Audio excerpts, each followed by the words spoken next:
반갑습니다. 저와 이 산울교회 직접적인 연관이 있다, 관련이 많다 했는데 이 교회 전화번호 뒷번호하고 제 전화번호 뒷번호가 같습니다. 그때 처음 핸드폰 나올 때 우리 교회에서 만들어준 전화기이기 때문에 뒷번호를 교회 뒷번호로 일치시켰죠. 그걸 이제 지금까지 이제 계속해서 그 번호를 쓰고 있어서 그 번호만 보면 이 사람은 산울교회 사람이구나 하는 것을 알 수 있습니다. 8581 여기 보면 3981, 8581 하잖아요. 이걸 그때 집사님이 이걸 정해서 저한테 딱 갖다 주면서 쓰시라 그렇게 얘기했죠. 제가 이 교회 초기에 한 게 많습니다. 그래서 지금은 이제 이메일을 거의 안 쓰는 것 같은데 이메일 아이디도 제가 만들었습니다. 이 교회 옛날에 천리안 쓸 때 그것도 만들고 했던 기억이 나는데 세월이 너무 많이 지나가고 이제는 다 진짜 아득한 옛날이 되었고 이제 제가 여기 와도 이제 아는 분이 별로 없죠. 우리가 교회를 지킨다라는 게 뭔지를 이 시간에 이제 한번 생각해 보려고 하는데 모든 교인들이 세월이 지나도 이제 교회를 지키려면 세월이 지나도 다 반가운 얼굴 그리고 우정이 계속 생기면서 관계가 쌓이죠. 근데 이제 현대 교회는 이제 안타깝게도 이동도 많고 여러 가지 일들도 있고 해서 한 교회를 20년, 30년 다니는 게 이제 어려워졌죠. 그러다 보니까 이제 좋았던 관계들이 좀 흩어지기도 하고 멀리 가기도 하고 이제 이런 일들이 생겨서 현대 교회는 그게 좀 이제 안타깝다 이렇게 생각을 하고 있습니다. 만약에 여기에 예전에 계셨던 분들이 지금 이제 산울교회가 28주년인데 만약 다 계셨다면은 그리고 여기에 있는 분들이 그분들의 이제 뭐 자녀들이나 이렇게 됐다면은 이제 엄청난 역량이 축적이 되는 거죠. 오늘 제가 이 시간에 할 거는 그겁니다. 그렇게 만들어야 된다라는 것이죠. 너무 자연스럽게 그냥 살다 보면 다 멀리 이사가고 뭐 교회랑 멀어지기도 하는 거지 뭐 이렇게 하지 말고 교회를 다닌다는 게 뭔가 그리고 특별히 여러분들은 오늘 이름도 그렇지 않습니까? 이 시간 제목이 뭡니까 여러분? 제목 여러분 이 시간 제목을 알고 오셨습니까? 제목 저한테 주어진 제목이 뭡니까? 중직자의 경건생활과 교회생활입니다. 중직자 엄청 무거운 말이죠. 제 생각에는 옛날에 이제 중역 회사에서 중역이란 말이 쓰일 때 아마 교회에다가 적용시킨 말 같은데 중직자다. 교회의 정식 용어는 아닙니다. 그냥 비공식적으로 교회들이 편의상 쓰는 용어인데 말이 굉장히 무게가 있습니다. 중직자다. 그렇게 하니까 여러분들이 오늘 이 시간에 저하고 함께 성경을 살펴보면서 교회 중직자로서 어떻게 교회를 지켜야 할 것인가 이런 점에서 오늘 이 강의에 임하셔야 합니다. 그냥 내가 교회 직분 맡았으니까 한번 들어보지 뭐 이 정도로만 하시면 안 되고 내가 중직자야 이거를 오늘 완전히 좀 생각하시고 가시고 해야 될 것 같은데 왜 그러냐면은 이제 중직자는 이제 우리가 이제 임의적으로 쓰는 말이라고 얘기했죠.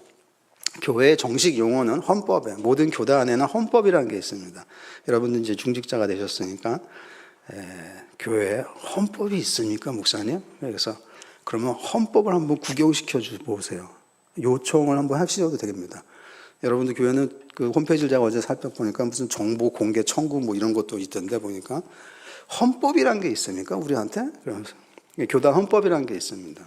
이게 책으로 이렇게 딱 만들어져 있는데 그 헌법에 따라서 교회를 움직이는 건데 그 헌법에 나와 있는 정식 용어는 직원입니다. 교회의 직원은 누구이고 그리고 교회의 직원은 어떻게 선발하는가 하는 것들을 이제 헌법에 규정을 해놨습니다. 이게 이제 요즘은 중직자라고 하지만 엄격하게 얘기하면 교회의 직원입니다. 여기에는 전도사, 강도사, 부목사도 다 포함됩니다.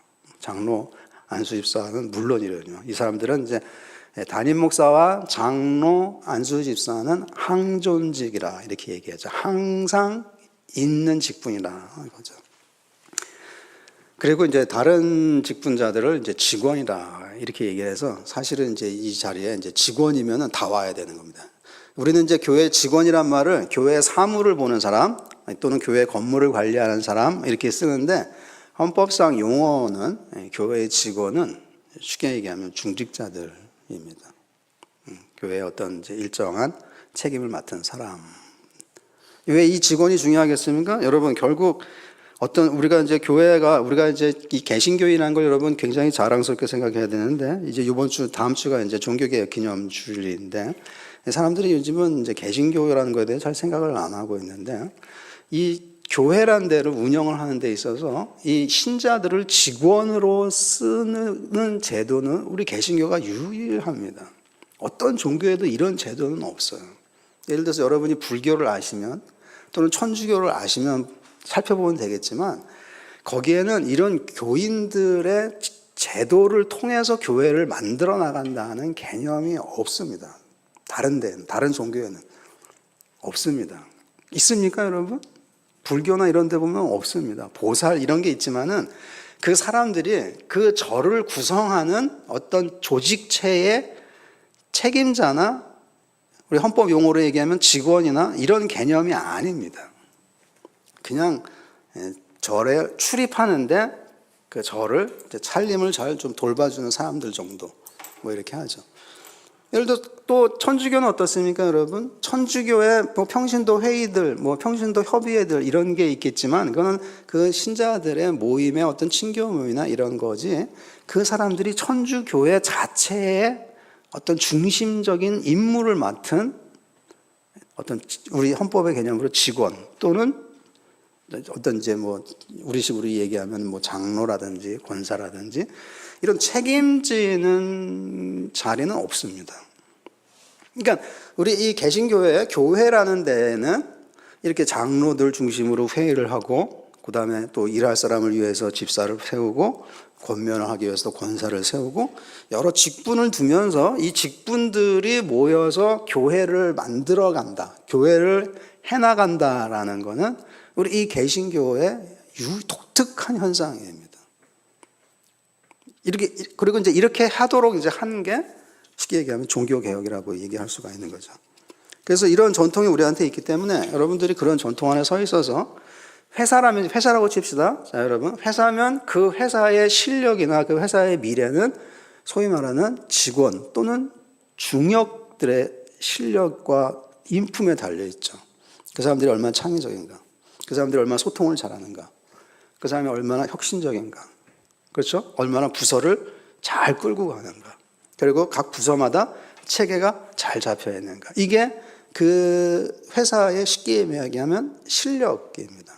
그러니까는 그 회사라고 일반 기업이라고 치면 그 기업의 직원, 그 직원 중에서도 책임지는 위치에 있는 어떤 중역들의 소위 말해서 실력이라든지 그들의 상태가 곧 그 회사의 상태라고 얘기할 수가 있습니다. 그러니까 우리한테 적용을 하면은 산울교회의 실력, 뭐 실력이라면 좀 이상하지만 이 산울교회가 어떤 교회인가, 어떤 교회가 되고 계속 갈 수 있는가 없는가 하는 거는 이 뼈대를 이루는 거는 사실은 소위 말하는 이른바 중직자들의 역량에 달려 있습니다. 이 사람들의 신앙이죠, 결국은. 이 사람들의 신앙이 신앙적인가? 이러면 이제 이 교회는 튼튼할 수가 있죠. 근데 이 사람들의 신앙이 없다. 또는 너무 약하다. 이러면 이제 이 교회는 약한 교회가 되는 것이죠. 왜냐하면 중직자들이 약하니까. 예를 들어서 여러분 그 하나의 예가 뭐냐면 이제 중직자들이 성경도 잘 몰라요. 오늘 다루고자 하는 이제 경건이 뭔지도 잘 몰라요.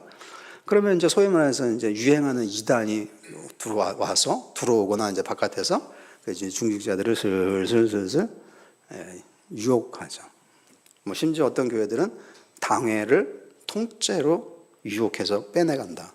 이런 말도 있습니다. 당회원 절반이 그 이제 쉽게 얘기하면은 다른 사이비 잔태에 넘어갔다. 그래서 이 교회의 존폐 위기가 달렸다. 이런 얘기들이 많이 있습니다. 그러면은 그 이유는 뭐겠습니까? 중직자들이 소위 말해서 신앙이 없는 거예요. 그러니까 잘못되었지만 아무튼 자기들 나름대로의 신앙으로 무장하고 온 사람들에게 속수무책이죠. 그냥 넘어가는 거죠.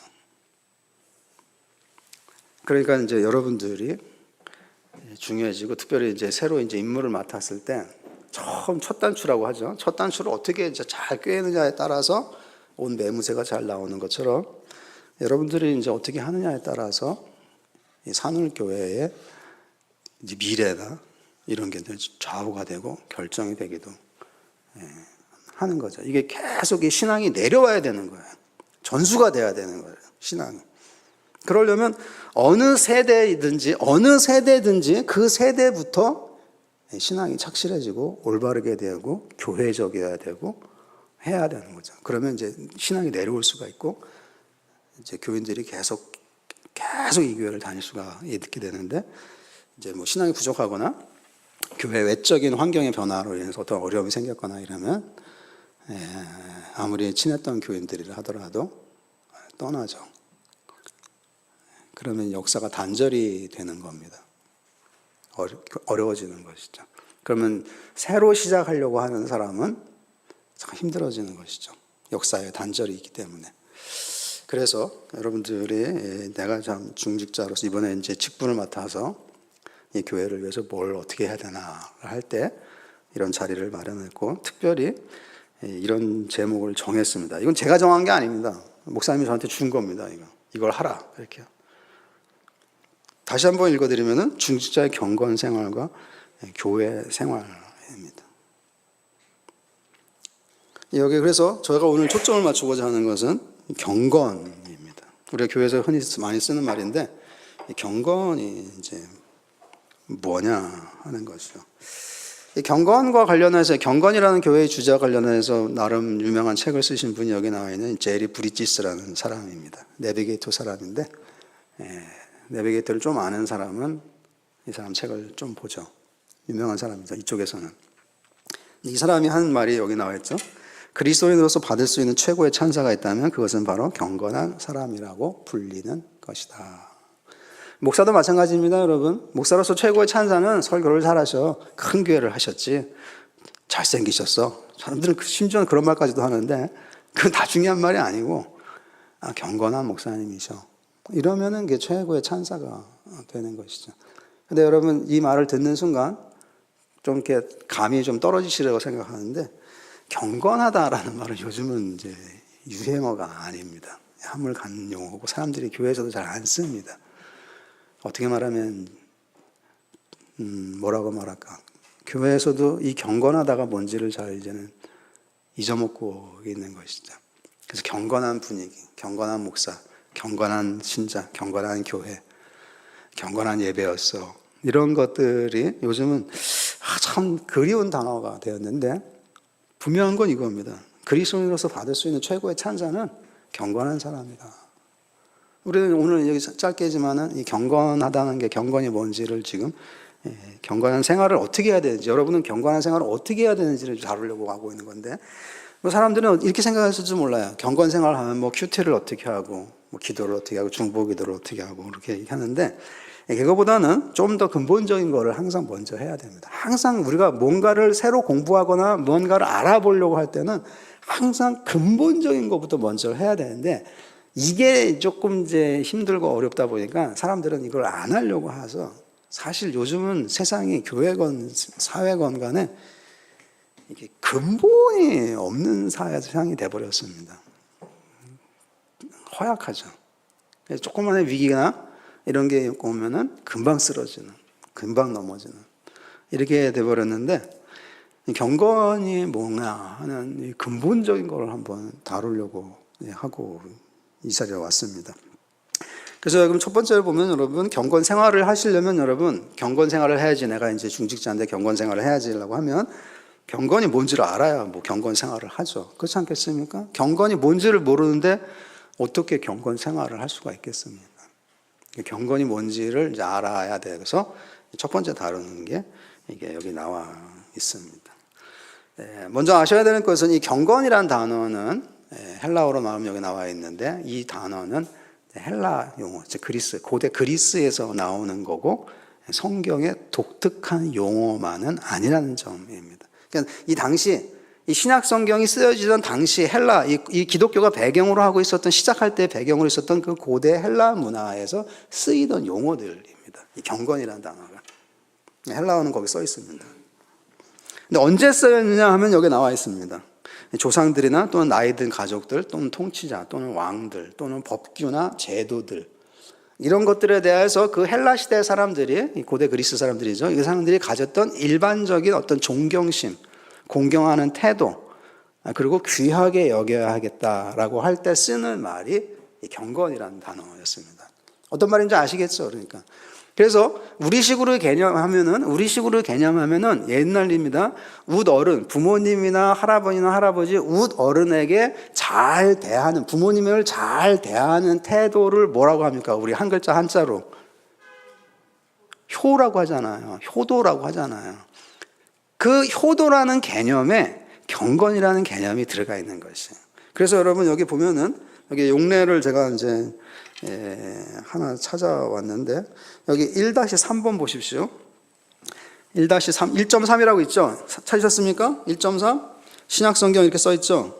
그 신약성경에 쭉 내려가다 보면 동사형이라고 있습니다. 이 경건이라는 단어의 동사형이 어떻게 쓰였느냐라고 할 때 디모데전서 5장 4절에 나와 있는데, 꼭 찾아보셔야 되는데 여기서 찾으면 시간이 많이 걸리니까 제가 그냥 다 찾아왔습니다.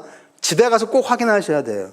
왜냐하면 성경 공부라는 거는 확인을 해야만 자기게 되는 거지, 그냥 그런가 보다 그렇게 하고 넘어가면 아무것도 안 됩니다. 꼭 집에 가서 확인하시는데, 그 본문에 우리 한글 성경에 뭐라고 번역되어 있냐면은 효를 행하여 이렇게 번역되어 있습니다.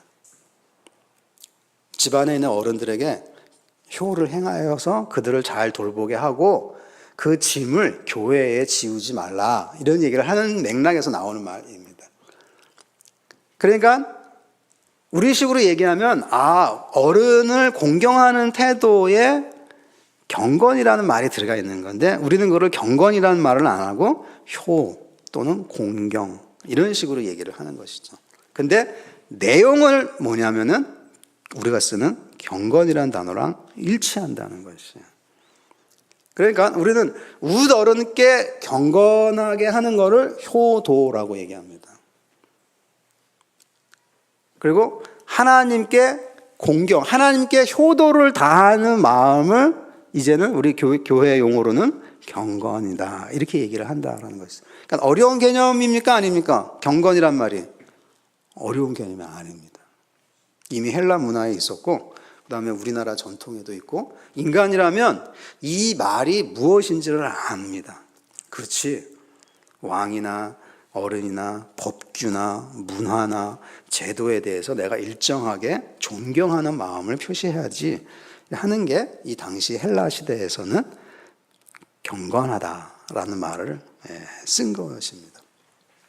근데 이 단어가 중요한 이유는 뭐냐면은 70인역이라는 게 있는데, 여러분 이제 70인역이라는 건 뭐냐면은, 이제 구약 성경은 히브리어라는 이제 구약 우리 용어로 번역이 돼 있죠. 이제 구약 옛날 고대 이스라엘에 히브리어라는 거로 되어 있는데, 이제 이 사람들이, 이 히브리인들이 히브리어를 잘 모르게 되면서 전부 헬라화가 되니까, 고대 그리스 사회에서 살면서 헬라화가 돼서 헬라어만 아니까는 성경을 번역을 해야 되는 거예요. 왜냐하면 자라나는 애들이 히브리어를 모르니까 성경을 모르게 되니까, 그러면 요즘 유행하는 언어인 헬라어로 번역을 하자라고 해서, 아주 옛날 사람들이 하는, 옛날 유대인들이 한 거죠.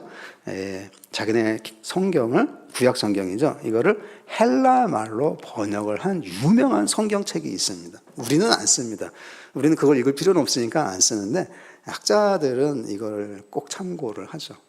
이거 굉장히 중요한 성경 중에 하나인데, 그때에 이 구약 성경에 나와 있는 여호와를 경외한다라는 이 여호와를 경외함이라는 단어를 번역을 할 때에 이 헬라어에서 이 경건이라는 단어를 썼습니다. 그러니까 이제 유대인들이 생각을 할 때에 이 경건이라는 단어는 하나님께는 어떠한 태도를 말하는 거입니까? 그러면은 경외함입니다. 우리 이제 요거 단어 이제 교회에서 많이 씁니다. 하나님을 경외하자, 뭐 경외하는 예배, 경외감 이렇게 얘기하죠. 이게 말이 좀 다른데 우리가 이제 자연이나 뭐 큰 자연이나 엄청난 이런 이제 바다나 이런 신비한 이제 뭐 골짜기나 이런 데 가면은 이제 외경심을 느낀다 이런 식으로 얘기하죠. 외경이라고 하는데 그 말을 뒤집으면 됩니다. 경외라는 게 있죠. 근데 이걸 한자고 풀어서 쓰면은 두려움 또는 공포 이렇게 얘기할 수가 있는데 우리 성경에는 중요한 이야기가 뭐냐면 여호와를 경외하는 거인데 이게 이제 한국 교인들이 좋아하는 경우가 있는데 왜냐하면은 이제 이 잠언 1장 7절에 나오는 말 때문에 유명하죠. 여호와를 경외하는 것이 뭐의 근본이라고요? 지식의 근본이거든요. 이렇게 얘기하고 저 평촌에 지나가다 보면 이제 평촌에 쭉 지나가다 보면 어떤 고등학교에 제가 볼 땐 저는 안 들어가서 모르겠는데 무슨 기독교 학교인지 어쩐지 그 큰 대문에다 크게 그걸 써놨더라고요. 여호와를 경외하는 것이 지식의 근본이다. 그러니까 이제 하는데 거기서 여호와를 경외하는 게 뭔지를 가르치는지 아닌지는 잘 모르겠어요, 저는. 근데 이제 지식의 근본이다 하니까는 이제 학교니까 이제 그렇게 갖다가 써붙인 것 같은데, 그 경외라는 단어를 헬라어 70인역으로 번역을 할 때에 이 경건이라는 단어로 썼습니다. 그러니까는 무슨 말이냐면은 경건 생활, 여러분이 교인으로서 내가 참 신자로서 경건 생활을 해야겠어 라고 얘기할 때 제일 필수는 뭐냐면 그럼 경건은 뭐지? 이걸 아는 거죠.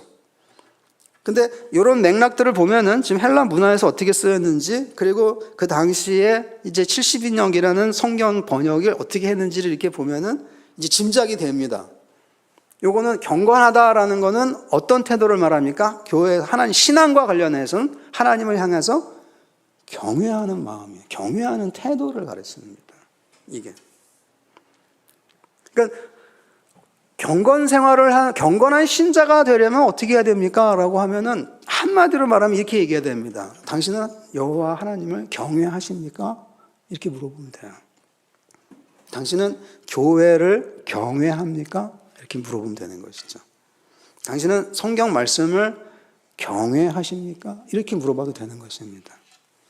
만약에 하나님 경외하는 게 잘 뭔지 모르겠어요. 이렇게 얘기하면은 경건 생활도 어려워지는 것이죠. 왜냐하면 경건 생활이 곧 뭐냐면은 하나님을 경외하는 것이에요. 그러니까 여기서 중요한 거는 우리가 여러분들이 경건 생활이면 생활, 즉 우리가 어떻게 해야 되지? 뭘 해야 되지? 뭘 얼마쯤 해야 돼? 큐티를 얼마나 해야 돼? 기도도 얼마쯤 해야 돼? 빼먹지 말고 해야 돼? 그리고 이제 서로 체크하고 큐티 몇 번 하셨습니까? 기도 30분 이상 하셨습니까? 이런 거를 이제 체크를 하는 것을 이제 경건 생활이다라고 말할 수가 있지만 아니라는 것입니다. 그게 아닙니다. 그게 아니고 경건 생활이라는 거에 가장 중요한 점은 태도에 있습니다. 먼저는 태도. 그 태도가 하나님을 경외하는 것, 그리고 교회를 존경하는 것, 성경을 진지하게 대하는 것, 이게 경건 생활의 시작이고 경건 생활이라는 것이 태도에 있습니다. 태도. 그래서 여러분 갖고 있는 제가 강의한 강의한 1쪽에 맨 밑에 가면은 이런 문제를 지적했는데, 만약에 그렇다면 이런 태도가, 즉 경건한 태도가 없이 경건 생활만 한다. 어떤 사람이 만약에 경건 생활, 이 태도 없이 경건 생활이 있다, 경건하다, 경건 생활을 한다라고 하면 어떤 위험이 있냐는 것입니다. 그러면 그거는 여러분이 갖고 있는 그 교환에 나와 있죠. 여기 1-4번에 지금 하고 있는 건데, 지금 1-4번에 보면은, 여러분 1-4번은 여러분 갖고 있는 교환의 1-4죠. 거기에 셋째 줄부터 읽어드리면은 경건 생활이란 하나님을 경외하는 태도에서 비롯된다. 만약 이 태도가 아니라면 경건 생활에는 어떤 위험이 있겠습니까? 있죠. 그래서 여러분 오늘 우리가 다루는 주제가 경건 생활인데, 이 경건 생활에는 사실은 위험이 있습니다. 저는 오늘 그 위험이 아닌 올바른 모습 두 개를 다 여러분한테 상기시키려고 하는 것입니다. 어떤 위험이 있냐면 경건한 척하는 위험이 있다는 거예요. 그게 여기 나와 있는 디모데후서 3장 5절입니다. 여기 보시면 이런 말 있죠. 경건의 모양은 있으나 경건의 능력은 부인하는 자들이니 이 같은 자들에게서 너는 돌아서라. 이렇게 합니다. 자, 경건이란 단어와 관련해서 두 개가 쓰였습니다. 여기에 하나는 뭡니까? 경건에 뭐는 있어요? 예? 모양은 있다는 것이에요. 근데 경건의 능력은 부인하는 자들이 교회에 있다 없다? 있다라는 것이에요. 그러면 이 차이는 뭐냐는 거예요. 경건의 모양은 있어요. 다 그래서 딱 보면은 목사님 같으셔. 뭐 예를 들어서 딱 보면은 무슨 뭐 장로님 같으셔, 권사님 같으셔. 그러니까 사람이 기도를 참 거룩하게 해. 뭐 그런 게 있습니다. 교회에서 이렇게 참 그럴듯하게 하는 교회 기도 온 것 같아. 이런 게 있습니다. 근데 문제는 뭐냐면 거기에 경건한 자기 자신의 속에서 우러나오는 태도가 없으면 그건 경건의 모양이라는 것이에요. 그리고 디모데후서 3장은 그런 사람들에게서 돌아서야 된다. 이렇게 얘기하고 있습니다. 왜냐하면 그 사람들은 경건의 모양만 있지 경건의 능력은 없기 때문이다 하고 있습니다. 이 구절은 굉장히 중요한데 오늘날 교회가 무기력하거나 무능하거나 오늘날 교회가 많은 문제가 된 이유가 여기에 한 단어에 다 나와 있습니다. 교회들이 경건의 모양은 있지만 경건의 능력은 없구나 하는 건데 그렇다면 제가 이제까지 간단하게 얘기한 거 1차적으로 얘기한 거에 이유는 뭐라고요? 경외하는 교회의 이 신자들의 삶과 이 목사들의 삶에서 여호와를 경외한다라는 게 없다는 거예요. 그러면 경건의 모양만 있는 겁니다. 그러면 이제 교회는 경건의 능력이 없으니까 위험해지는 것이죠. 이제 인간적인 단체가 되는 것이죠. 그리고 인간적인 단체가 된다는 건 무슨 말이냐면 이제 사람들의 그 여러 가지 욕구들, 그 필요들을 다 맞출 수가 없잖아요. 다 맞출 수가 없으니까 이제 시끄러지고 싸우기 시작한다는 겁니다. 사람은 자기 주장을 하니까, 이게 자기 주장하는 게 타락의 본성이니까 자기 주장을 한단 말이에요. 근데 너도 너 주장하고 나도 내 주장하면 결국 뭡니까? 충돌만 있습니다. 근데 경건의 능력이 있는 교회거나 또는 경건의 능력이 있는 장로거나 경건의 능력이 있는 목사나 하면은 그 충돌하는 견해들을 참고 인내하면서 어떻게 하든지 교회를 하나가 되도록 하려고 하겠죠. 근데 그게 없으니까 그냥 자기들끼리 충돌하는 겁니다. 그러면 이제 교회는 이제 세월이 가면서 이제 쇠퇴하는 것이죠. 무서운 일이죠. 여러분들이 오늘 이 자리에서 분명하게 얘기해야 되는 것은 경건 생활이 어떻게 하는 거야? 경건 생활이야? 뭐 강사가 뭐라 그랬어? 뭘 하래? 이렇게 물어보기 전에 요 점을 먼저 명심을 해야 됩니다. 경건이란 뭐냐 하는 것이죠. 한마디로 말하면은 하나님을 경외하는 태도와 그 태도에서 나오는 삶의 모습입니다. 특별히 윤리적인 모습으로 나오는 것을 경건이라고 얘기를 합니다. 근데 우리의 관심거는 하나가 있는데 오늘 여러분 짚고 넘어갈게요. 1-3입니다. 1.3입니다. 신약성경의 용례들이죠. 이게 이 1-3 찾으셨습니까? 신약성경.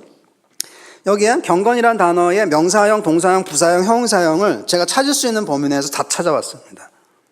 이게 신약성경에 나와 있는 경건이라는 단어의 용례들, 용법들입니다. 이게.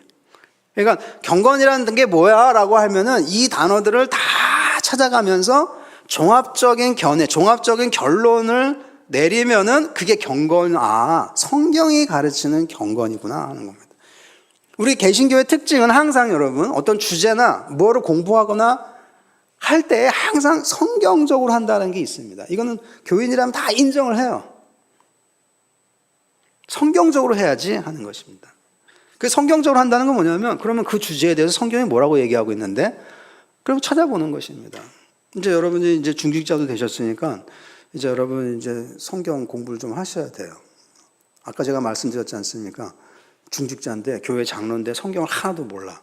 그러면 누가 찾아온다고요? 누가 찾아와갖고 장로님 저랑 성경 공부 한번 하실까요? 하다가 설렁설렁 하다가 다 뺏어가는 겁니다. 왜냐면 그 장로 하나도 모르니까 그 집사 하나도 모르니까 다 뺏어가는 것이죠.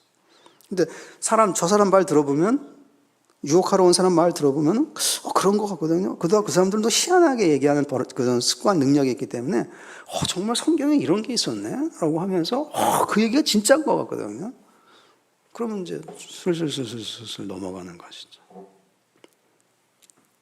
그래서 저는 오늘 그래서 그것도 이제 부차적으로 강조를 하고 싶어요. 여러분이 중직자가 됐다는 건 뭐냐면은, 내가 이제 교회의 직원이 됐어. 그리고 교회의 그 회사라면은 직원의 실력에 따라서 회사가 좌우가 돼. 이제 나의 실력에 따라서 교회가 왔다 갔다 할 수 있어. 내가 실력을 갖춰야지 하는 것이죠. 신자로서 실력을 갖추는데 가장 기본이 되고 필요한 거는 성경을 읽는 것과 공부하는 것부터 시작하는 것입니다. 오늘 만약에 여러분 중에서 성경을 안 읽으신다. 목사님, 저는 성경 못 읽거나 안 읽습니다. 그럼 오늘 좀 각오를 다지시고 이제부터는 읽으셔야 됩니다. 왜냐하면 중직자가 됐으니까. 목사님, 이거 지금 뽑으신 겁니까? 이 사람들을 뽑을 예정입니까? 지금 이게 약간 명단에 있는 게. 이분들이 뽑힌 겁니까?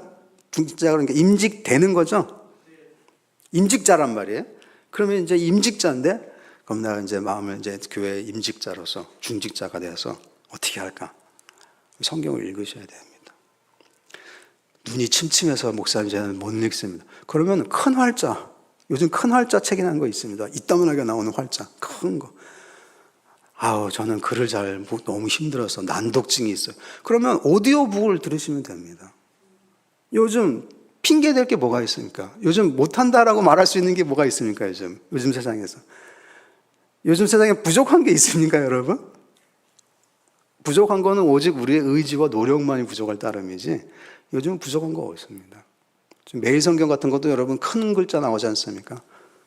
거의 책받침만, 옛날 책받침만한 크기로 나오잖아요. 옛날엔 다 손바닥만한 거 나왔는데 이제는 큰 글자 나오는 거예요. 왜? 시니어가 워낙 많아지니까 그 이제 교회 내 그 시니어들을 배려하느라고 이제는 웬만한 거는 다 큰 글자 나옵니다. 성경을 읽으셔야 돼요. 공부도 좀 하셔야 되고 기본적인 교리도 공부를 하셔야 되고. 왜? 경건 생활을 위해서 그렇게 한다는 겁니다. 근데 여기 이제 신약성경 용례들을 쭉 보시면 나와 있지만 이거 조금 이제 너무 전문적인 거라 제가 그렇지만 가만히 보면 이제 연습용인데 연습을 시키기 위해서 하는 건데 가만히 보면 여러분 대부분의 이 경건이란 단어는 무슨 성경에 등장합니까? 여러분 컬핏 보세요. 이게 신약성경에 나오는 경건이란 단어의 대부분입니다. 다 갖다 놓은 겁니다, 사실. 다른 데는 경건이라는 단어가 안 나온다는 거예요. 근데 가만히 보면 무슨 성경에 이 경건이라는 단어가 집중해서 나오고 있습니까?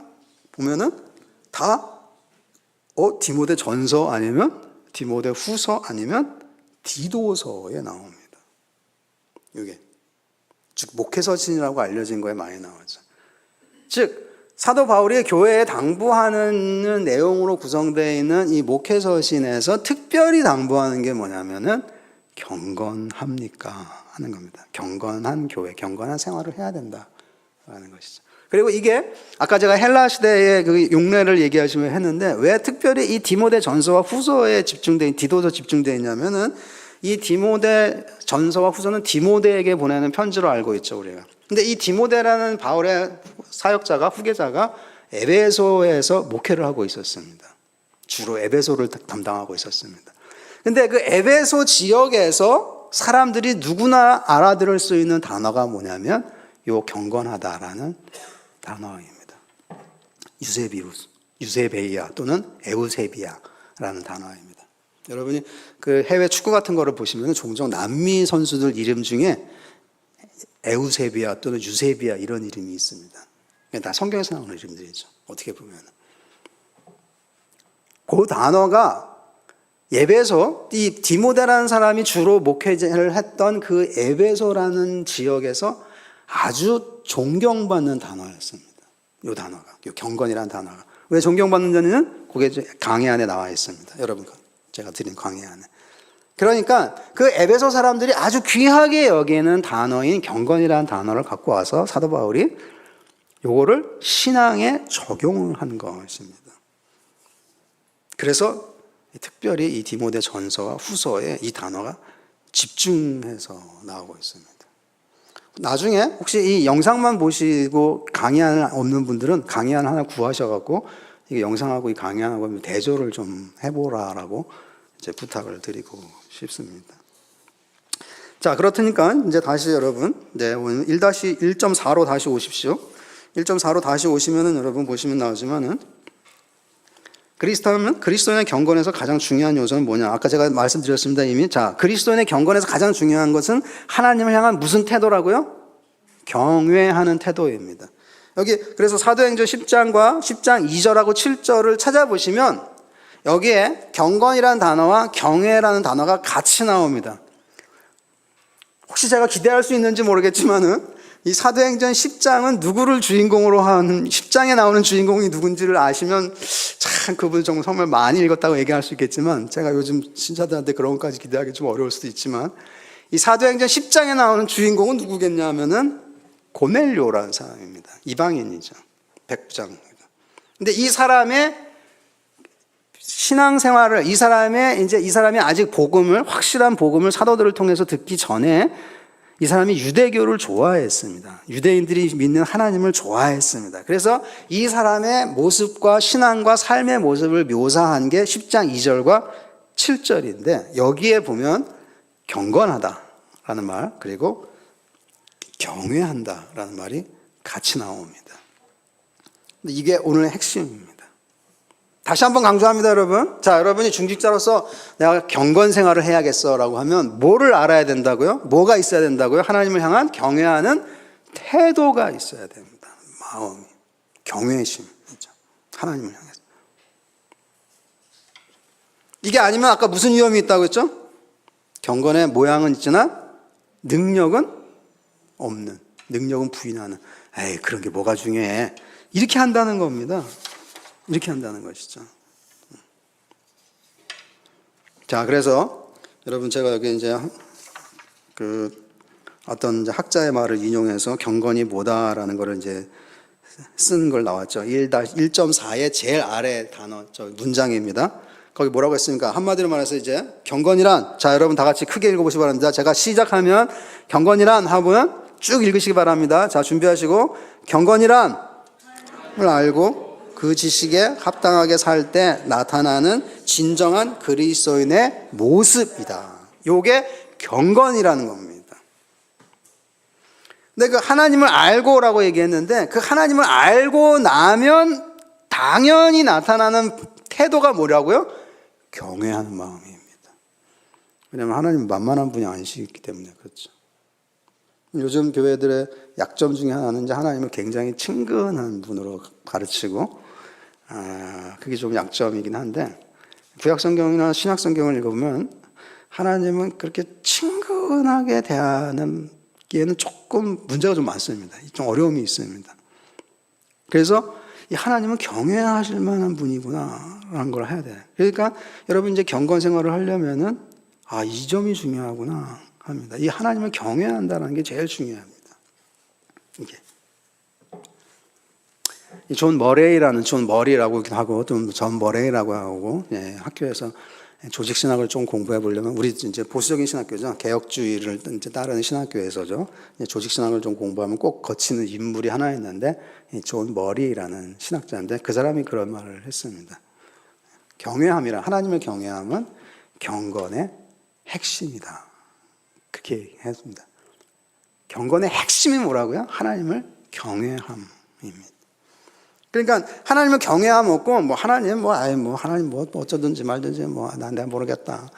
난 하나님 잘 몰라도 교회만 열심히 하면 되지 그렇게 하면 그건 경건하지 않은 것입니다.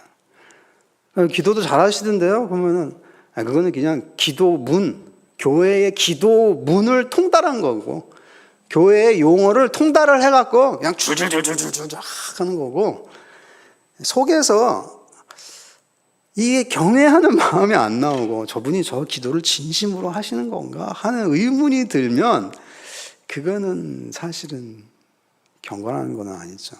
경건의 모양입니다. 이게 굉장히 위험한 겁니다. 문제는 경건하지 않고 경건의 모양을 갖출 수가 있다 없다? 있다라는 겁니다. 이게 무섭다는 겁니다. 이게. 근데 어떤 경우는 이거를 모르고 자기가 정말 신앙생활을 하면서 사실은 경건의 능력이 없고 경건이 뭔지도 모르지만 경건의 모양이 있어서 나는 신자였어. 이렇게 생각할 사람들이 너무너무 많이 있다는 것이에요. 이게 오늘날 교회의 신앙을 약화시키는 이유가 되고 있습니다. 그리고 이제 이런 사람들은 언제 드러나냐면 이제 교회에 문제가 생기거나 교회에 어떤 이권이나 교회에 어떤 이슈가 생겼을 때 이게 확 드러납니다. 이제 좀 뒤에 나옵니다. 그런 이슈 중에 하나가.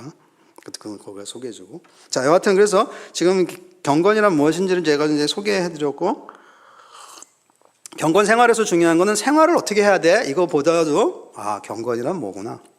성경에 그 당시에 경건이라는 단어의 용례는 이거고 성경에서 용례는 이건데 디모데 전서와 후서에 많이 쓰여 있는데 그 나름대로 이유가 여기에 있었구나 한 다음에 경건의 제일 중요한 거는 하나님을 경외함이구나 하는 것이죠. 그렇다면 이제 2번으로 넘어가는데 여러분, 그렇다면 당연히 나오는 게 뭐냐면은 경건을, 그러면 하나님을 경외하려면 하나님이 어떤 분인지 알아야죠. 알아야 되는 것이죠.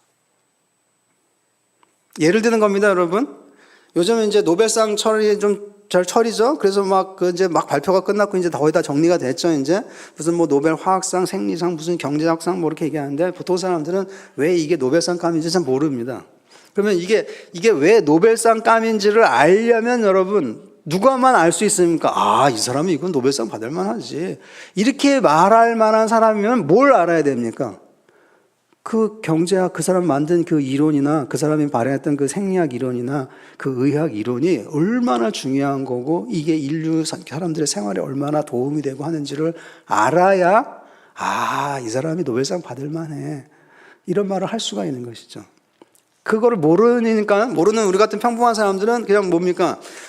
노벨상 받았대. 한국이냐? 하면 관심 좀 갖고, 한국은 없어 그러면 관심 없고 누가 받았는지도 모르고. 여러분 중에서 올해 노벨 경제상을 누가 받았는지 아십니까? 생리의학상을 누가 받았는지 아십니까? 한국이냐? 그러면은 좀 관심을 갖겠지만 한국인은 없어 그러면 아무도 그걸 모릅니다. 관심이 없습니다. 그거가 뭐냐면은 쉽게 얘기하면 우리가 하나님에 대해서 조금이라도 알면 경외심이 생겨요. 근데 하나도 모르면 하나님 그러신가 보지 그러시라고 하든지 그러시든지 말든지 이런 식으로 얘기한다는 겁니다. 그러면 이제 이게 몸에 배서 이게 태도니까 이런 태도가 있으면 이 태도는 자기의 몸을 통해서 밖으로 나옵니까? 안 나옵니까? 나와요. 사람은 다 압니다. 그래서 우리가 다 압니다. 그렇잖아요. 이 사람이 지금 나를 존경하는 마음으로 대화를 하는구나. 이 사람이 지금 나를 지금 얕보고 있구나. 다 압니까? 모릅니까, 여러분? 우리 다 압니다, 여러분. 왜? 태도라는 거는 우리의 몸을 통해서, 분위기를 통해서 나오기 때문에 그래요. 눈빛, 자세, 이런 걸 통해서. 그 사람이 쓰는 말, 억양, 이런 걸 통해서 나옵니다. 이 사람이 나를 빈정거리네. 이렇게 얘기해, 만약 그런 데 칩시다. 나하고 대화하는데 빈정거리네. 그러면 그건 나에 대해서 존중하는 태도가 없다는 소리가 됩니다. 마찬가지입니다. 우리가 하나님을 마찬가지인데 경건 생활을 하려면 하나님을 경외하는 것이 중요하다고 했는데 하나님을 모르면은 하나님을 그냥 쉽게 생각합니다. 왜냐면 내가 모르니까. 뭔지 모르니까. 노벨 경제학상에 올해 노벨 경제학상의 경제 원리가 이론이 뭔지를 내가 모르니까 그건 아무나 받든지 말든지 나랑은 관계없지 이렇게 하는 거랑 똑같다는 것입니다. 그래서 2번을 지금 큰 2번을 하고 있는데, 자, 그럼 경건 생활의 기본 원리인데, 자, 그러면 내가 경건 생활을 하고 중직자로서 경건 생활을 해야 돼. 사실은 모든 교인들이 경건 생활을 해야 되고, 사실은 여기 지금 장로나 지금 그 지문에 있는 장로들 다 나와서 같이 딱 들어야 됩니다. 이제 방송으로도 좀 보셔야 되는 겁니다. 왜? 이게 제일 중요한 주제이기 때문에 그래요. 이게. 그러면 하나님을 경외하고 싶으면, 경외하는 태도를 가지려면 그러면 어떻게 해야 되죠? 하면 알아야 된다고 얘기했잖아요. 그래서 경건 생활의 기본 원리가 1이 뭐냐면은 경건의 교훈을 알아야 합니다. 즉 진리 지식을 알아야 돼. 이게 진리의 지식이 먼저입니다. 이 경건의 교훈은 성경에서 나온 말입니다. 그거 나와 있지 않습니까? 그 아랫줄에 나와 있죠? 디모데 전서 6장 3절. 자, 다 같이 제가 또 시작하면 이 디모데 전서 6장 3절을 읽는 겁니다, 여러분. 자, 준비하시고 6장 3절 찾으셨죠? 어디 읽어야 되는지? 자, 시작.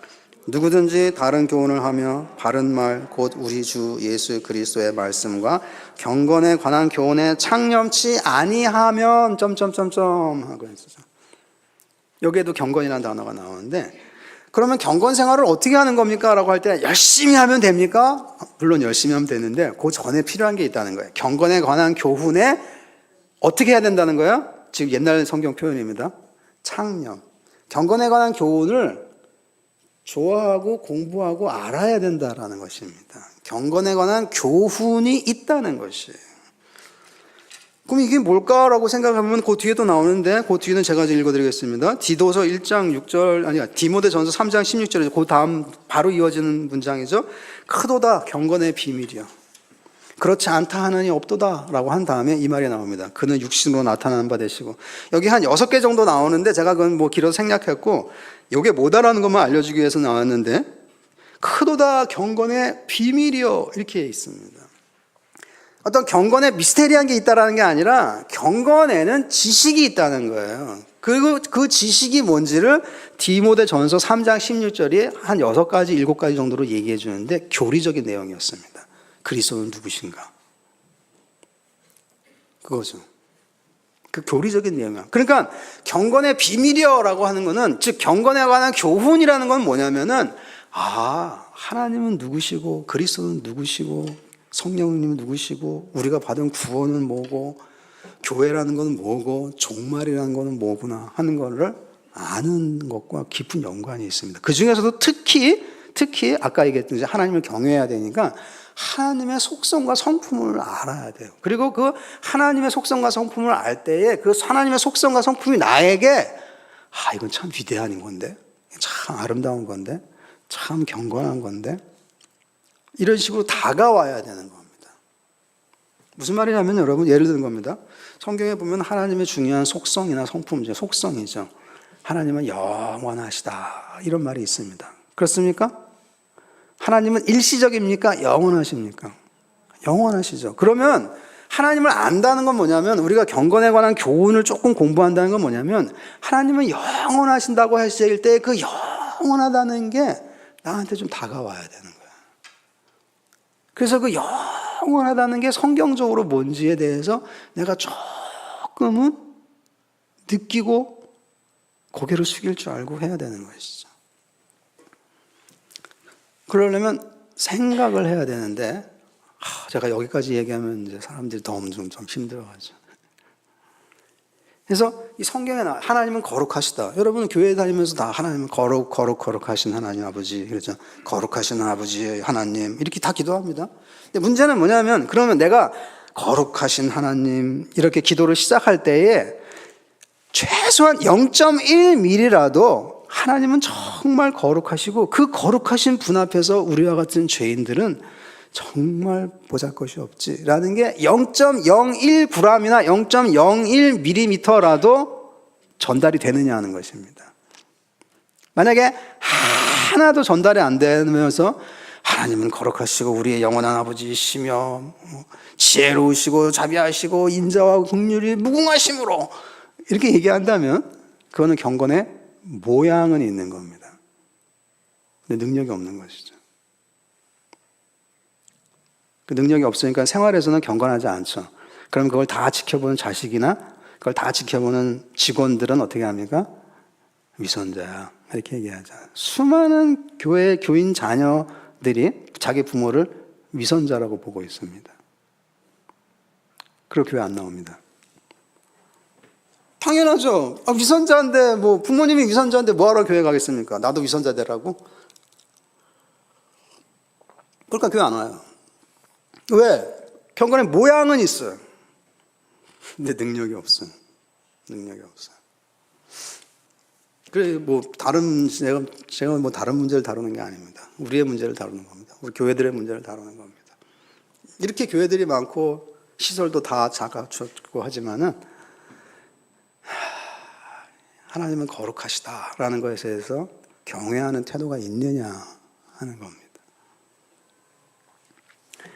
그래서 그러면은 어떻게 해야 되냐? 먼저 지식을 갖고 있어야 돼요. 하나님은 거룩하시다는 게 뭐야? 그럼 그거에 대해서 공부를 좀 하셔야 되죠. 책 많이 있습니다. 안 보는 게 문제죠. 안 보는 게 문제죠. 목사님들도 안 보는 게 문제죠. 공부할 래 많이 있습니다. 오늘날 근데 관심이 없습니다, 사람들이. 그냥 뭐 소위 말해서 실용적인 거, 급성장하는 거, 뭐 이런 거에만 관심이 있지 사실은 경건에 별 관심이 없습니다. 그래서 먼저는 이게 경건에 관한 지식이, 여기 성경도 그렇게 얘기하잖아요. 경건에 관한 교훈이 있어야 되는구나. 이거를 이제 아셔야 하는 것입니다. 이게 좀 필요합니다. 그 다음에 그걸 이제 디도서 1장 1절에도 나와 있죠. 경건에 속한 진리의 지식이라고 나와 있죠. 경건함에 속한 진리의 지식이 있어요. 근데 이제 다른 번역들을 보면 이 부분을 어떤 영어 성경들은 어떻게 번역했냐면은 경건에 이르게 하는 지식이라고 얘기합니다. 이 디도서 1장 1절을. 경건에 이르게 하는 지식들이 있다는 것이에요. 사도 바울의 편지죠. 뭐 예를 들면 성경이죠, 성경. 그리고 신학이죠. 이런 지식들에 대해서 경건에 이르려면, 여러분이 경건 생활을 하려면 경건에 이르러야 되는데, 요거 경건에 이르른다라니까 경건을 어떤 지점으로 얘기하잖아요. 우리가 3층에 이르러야 돼 라고 하면 3층에 도착할 때까지 우리는 기다려야 돼 이러면은 3층이라는 데 도착하는 게 있는 겁니다. 마찬가지로 경건이라는 거는 무슨 하늘에서 떨어지는 게 아니라, 사도는 우리에게 뭐라고 얘기하면 경건에 이르러야 합니다 이렇게 얘기해요. 근데 그 경건에 이르게 도와주는 지식이 있다는 것이에요. 그게 경건의 교훈이죠. 근데 아까 얘기한 대로 디모데전서 3장 16절을 보면 그 지식이 뭐냐라고 하면은, 예를 들어서 그리스도는 어떠하시고 그는 육신으로 나타난 바 되시고, 어떻게 하나님의 아들이 우리 같은 이 육신으로 나타났다는 게 뭐냐, 그게 얼마나 있을 수 없는 일이고 망측스러운 일이고, 이게 온 우주를 흔들 만한 일이고, 즉 성육신이죠.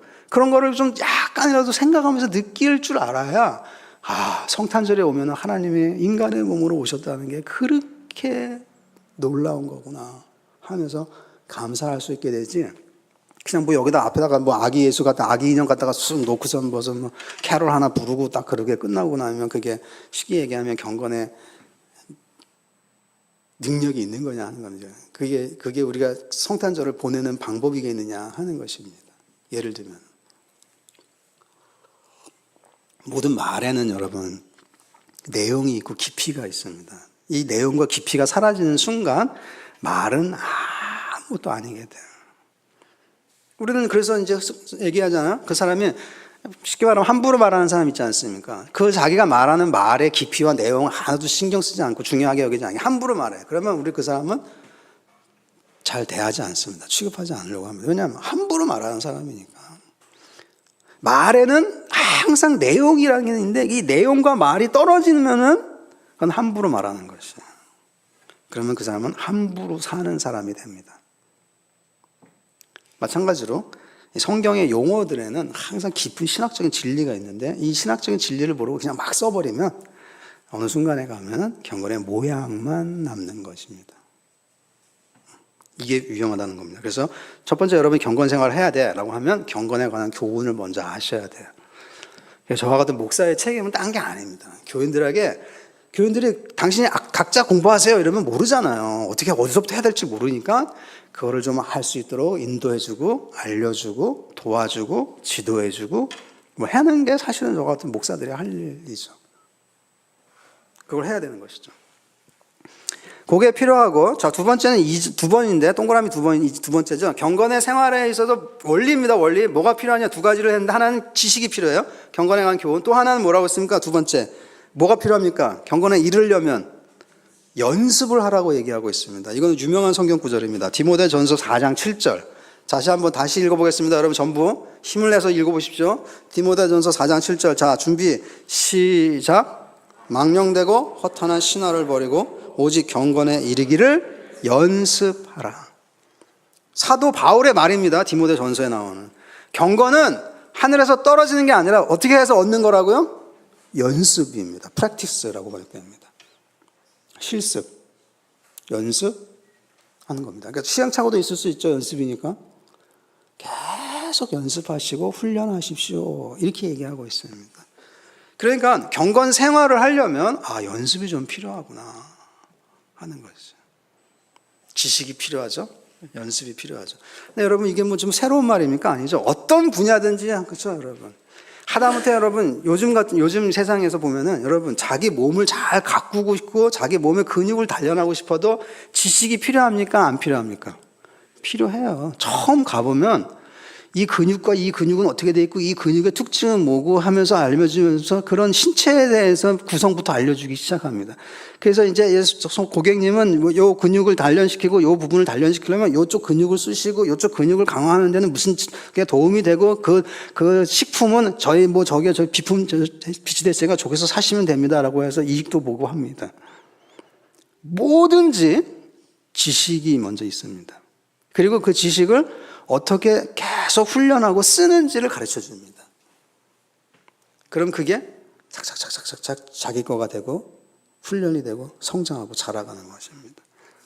근데 모든 걸 그렇게 하는데 이상하게 교회에서만큼은 사람들이 아무것도 안 해요. 그냥 자동으로 되는 줄 알고 있습니다. 그냥 주일날 와서 예배 시간에 앉아서 설교만 들으면 그냥 다 자기가 거룩해지는 줄 알고 있습니다. 아니죠. 집에 가서 복습을 한번 해야죠. 오늘 들은 말씀이 뭔가, 이 말씀은 나한테 어떤 유익이 있는가, 무슨 내용을 하셨는가 해야 되는 것이죠. 근데 책을 읽으면 교회에서 예를 들어서 웬만한 교회들은 보면 이제 주보에 보면은 이달의 도서 이런 게 소개가 되어 있습니다.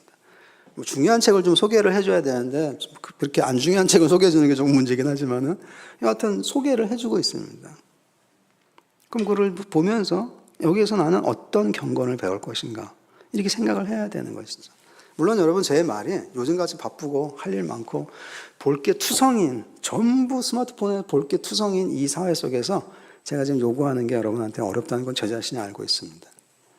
알고 있지만은 말할 수밖에 없는 이유는 뭐냐면은 안 그러면 경건은 불가능해요. 경건 생활을 못 합니다. 제가 아까 말씀드렸죠. 그래도 기도는 잘하면 되지 않습니까? 경건은 태도가 없는데 기도만 잘하는 것은 경건의 모양. 경건의 모양. 그리고 사도는 경건의 모양만 있는 사람한테는 돌아서십시오. 이렇게까지 얘기하고 있습니다. 그렇다면 우리가 경건 생활을 해야지, 연습해야지 하는 것입니다. 프랙티스가 필요하다는 것이. 연습이구나. 아까 제가 처음 소개해준 이 제리 브리지스라는 이 사람은 내비게이터 유명한 사람이라고 말씀드렸죠. 이 사람은 그러면 뭘 연습하냐라고 할 때 세 가지를 제안을 했습니다. 하나님을 아는 지식. 제가 지금 강조한 거죠. 하나님을 아는 지식. 이걸 좀 연습하는 거죠. 하나님의 그다음에 임재의식. 하나님이 여러분이 어디 가시든지 아니면 친구를 만나시든지 누구를 만나시든 간에 좀 있으면 여기 이 자리에 누군가가 올 텐데 내 친구가 옵니다. 하나님이 우리와 함께 여기 계시다. 이 생각을 하라는 거예요. 그러면 우리의 말이 아무래도 조심스러워질 수밖에 없죠. 그러니까 우리가 어디 있든지 하나님이 나와 지금 여기 계시지. 그 다음에 한 가지만 더 생각하면 뭐냐면은 근데 그 하나님이 성경에는 어떤 하나님이었지? 그 하나님만 나타나면 하나님도 아니야. 그 하나님의 전령, 심부름꾼인 천사들만 옆에 나타나도 전부 성경에 나온 인물들은 어떻게 합니까? 천사만 옆에 나타나도 어떻게 합니까? 전부 자빠져갖고 벌벌벌 떨면서 두려워하고 자기 얼굴을 가립니다. 그런데 그런 천사도 그런데 하물며 그 천사를 부리신 하나님이 내 옆에 계시다라고 하면은 내가 어떠해야 되나 하는 상상을 한번 해보는 겁니다. 이게 연습입니다. 항상 하나님이 우리가 여기 계시지라고 하는데 그래서 내가 든든해. 이 얘기를 하기 전에 그 하나님이 어떤 분인가. 그리고 오늘 내가 만나는 이 만남에 오늘 회합에 이 회합에 장사하면 장사하는 이 현장에 하나님이 계시다면 나는 어떻게 해야 되는가. 이게 연습이죠. 이게 임재의식. 세 번째는 하나님을 향한 책임이라고 얘기했는데 달리 얘기하면 순종입니다. 하나님께 순종의 태도, 공경이죠. 하나님을 공경하는 게 순종이죠. 아까 제가 얘기했죠. 경건이라는 단어는 헬라 시대에는 공경이라는 의미 또는 효도를 다한다는 의미로 쓰였다. 근데 이것도 마찬가지입니다. 하나님을 향해서 우리가 책임을 다하는 태도는 뭐냐면 순종하는 겁니다. 하나님의 뜻이 그러시니까. 내 개인적인 욕심이나 내 개인적인 거는 아니지만 하나님의 뜻이 이렇다니까 여기서 내가 한번 참아보지. 그렇게 하는 게 이제 경건의 훈련이 될 수가 있는 것이죠. 여기까지가 이제 일반적인 겁니다. 여러분 자꾸 기억하셔야 됩니다, 여러분. 그래서 경건에 사람들이 이제 이런 이제 어려움이 있어서 사람들이 이 경건에 관한 교훈 또는 진리에 대한 지식을 소홀히 여기는데 뭐냐면은 아유 머리만 크면 뭐해, 실천도 하면서 저 사람은 머리만 크고 말이야 뭐 아유 뭐 형편없어 이래서 사람들이 성경에 있는 거를 공부하거나 신학을 공부하는 걸 꺼려하는데 그거는 옛날 말로 하면 구더기 무서워서 장 못 안 담그는 거랑 똑같습니다. 그렇지 않습니다. 그래서 여러분이 하나님에 대해 특별히 하나님의 속성과 성품에 대해서 좀 진지하게 다룬 책들을 좀 보셔야 되는데 제가 아까 말씀드렸지만 진지한 책이다라고 한 순간 사람들은 안드로메다로 가버리기 때문에 멀리 가버리기 때문에 참 어렵습니다. 참 어려워요. 하나님을 아는 지식 최소한 여러분 제가 여러분 중직자니까 이제 저 산울교회니까 그 IBF라는 출판사에 나오는 J.I. 패커라는 사람이 있어요. 하나님을 아는 지식이라는 책이 있습니다. 저는 재밌게 봤는데 또 사람들은 어떨지 모르겠지만 최소한 그 정도는 읽어줘야 돼요. 근데 읽기만 하면 안 되고 그걸 읽으면서 이 내용이 무슨 내용인가 하는 생각과 묵상의 시간이 좀 있어야 되지 아니면 소용없습니다. 근데 이렇게 부탁하면서도 제가 제 속에서는 지금 무리한 부탁하고 있어 이런 소리가 들리는데 다른 방법은 없습니다. 다른 방법. 진지한 책들이 있습니다. 있긴 있는데 사람들이 안 읽어서 다 먼지가 쌓여가고 있죠. 자, 그래서 제가 여러분 아끼는 마음으로 산울교회 중직자 여러분 아끼는 마음으로 몇 가지 생각을 했는데 이런 이제 일반적인 개념과 토대와 근본적인 생각들에 근거해서 여러분이 경건 생활을 위한 세 가지 재원이라고 얘기했는데 자, 경건 생활을 하려면 당연히 경건치 무엇부터 버려야 되겠습니까? 경건치 않은 것부터 버려야 되는 것이죠. 그렇죠? 뭐든지 그렇습니다, 여러분. 우리가 무언가를 배우기 전에 잘못된 자세부터 어떻게 해야 됩니까? 버려야 되죠. 잘못된 자세부터 버려야 되는. 제가 예전에 아주 오래전에 나도 테니스를 한번 배워볼까 하다가 한번 살짝 배우려고 시작한 적이 있는데 코치가 탁구 치듯이 치면 안 됩니다. 딱 그래서 그 말 듣고 안 했습니다. 잔소리가 너무 심하네요. 근데 탁구 치듯이 친다는 거예요, 저보러. 그렇죠. 이제 탁구를 먼저 치기. 탁구 치듯이 친다는 거야. 그렇게 하면 안 됩니다. 그렇게 얘기하는 거예요. 그래서 아무튼 뭐 여러 가지 있고 그 다음에 안 했는데 우리가 무엇이든지 뭘 배우려면 먼저 뭘 버려야 돼요. 즉 잘못된 자세를 버려야 되는 겁니다. 그리고 좋은 자세를 배워야 되는 것이 맞죠? 모든 게 그렇죠, 여러분. 모든 게. 그러니까는 경건 생활을 해야 돼. 그러면은 경건 생활이 뭐지라고 들어가기 전에 먼저 뭘 버려야 됩니까? 경건치 않은 거를 먼저 버려야 되는 거죠. 경건치 않은 거를 끼고 있으면서 여러분 경건 생활을 해야 돼. 이게 말이 됩니까? 안 됩니까? 그건 안 돼요. 그러면 경건치 않은 게 뭡니까? 성경에 다 나와 있습니다. 특별히 디도서 1장 2절이나 디도서를 읽어보면 거기 다 나와 있습니다. 2장 12절 여기 보면 경건치 않은 것과 하면서 쫙 나와 있는데 경건치 않은 것과 경건하다는 단어와 경건치 않은 것의 헬라어는 앞에 나와 있는 한 글자 하나 차이, 스펠링 하나 차이입니다. 경건은 아까 얘기했죠. 유세베야 이렇게 얘기하는데 경건치 않은 거는 뭐뭐가 없다라는 헬라어 접두사에는 아가 붙습니다. 아세베야 이렇게 얘기합니다. 성경에 그렇게 나와 있습니다. 그러니까 경건치 않은 거를 먼저 버려야 돼요. 가장 대표적으로 여기 성경에 나와 있는 경건치 않은 것은 더러운 말 이런 겁니다. 그렇죠, 여러분? 만약에 여러분 그 사람 입이 험해요, 입이 더러워요. 그러면서 나는 교회에서 경건한 생활을 한다. 그러면 직장 사람들이 다 묻습니다, 여러분. 저 사람은 거래처에서는 저렇게 입이 험하면서 교회 가서는 장로를 해 이렇게 얘기하죠.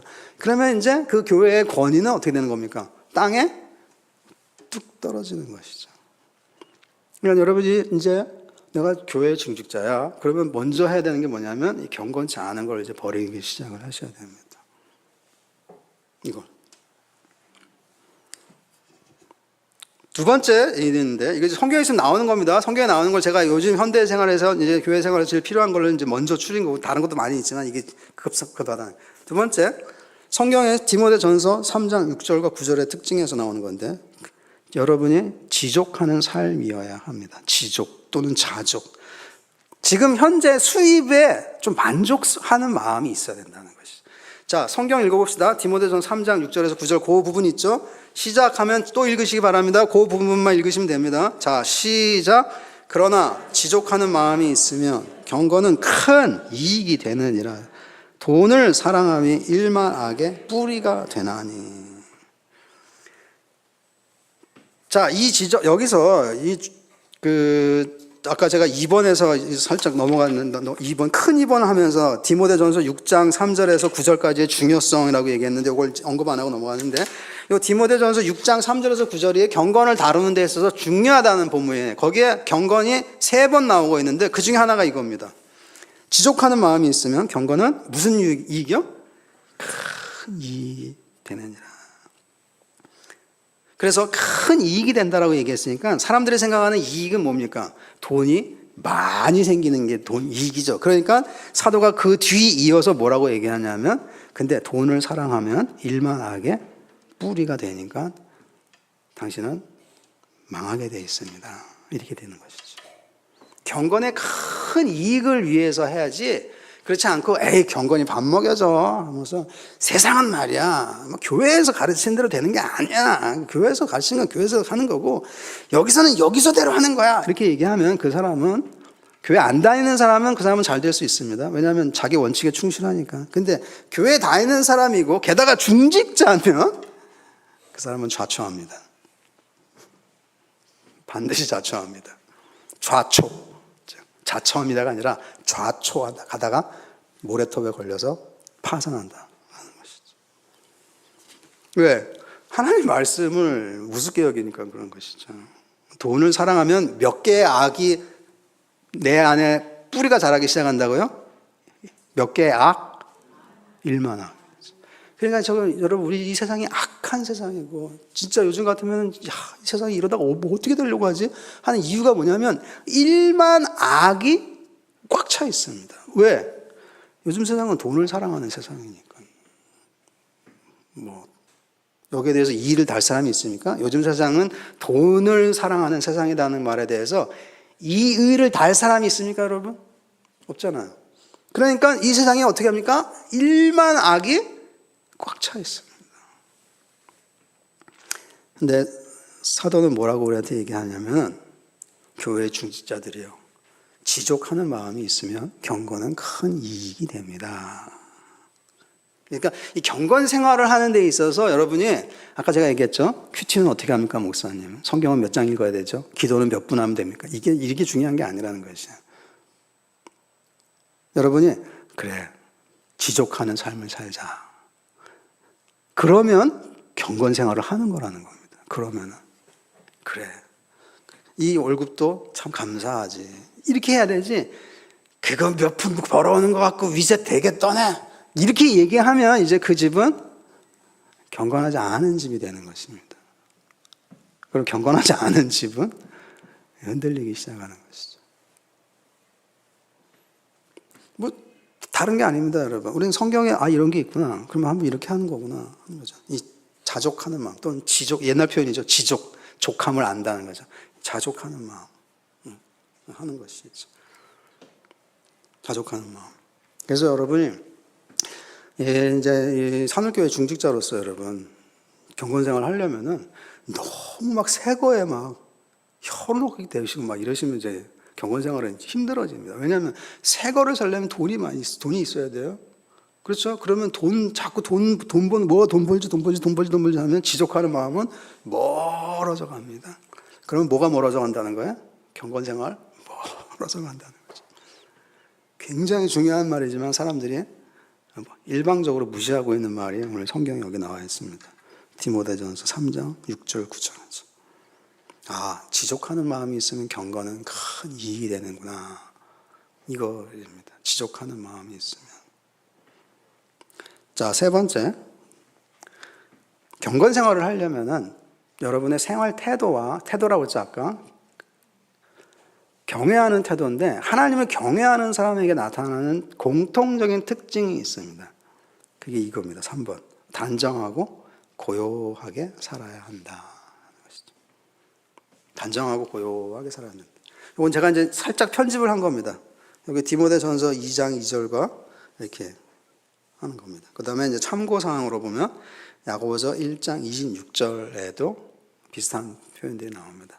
단정하고, 여기는 이 본문은 무슨 본문이냐면 위정자들을 위해서 기도하라라는 본문인데, 왜 위정자들을 위해서 기도해야 되냐면은 우리가 평안한 가운데 그리고 고요한 가운데 신앙생활을 하기 위해서다라고 하는데, 그 평안하고 고요한 가운데 신앙생활을 하는 게 뭐냐면 경건하고 단정하게.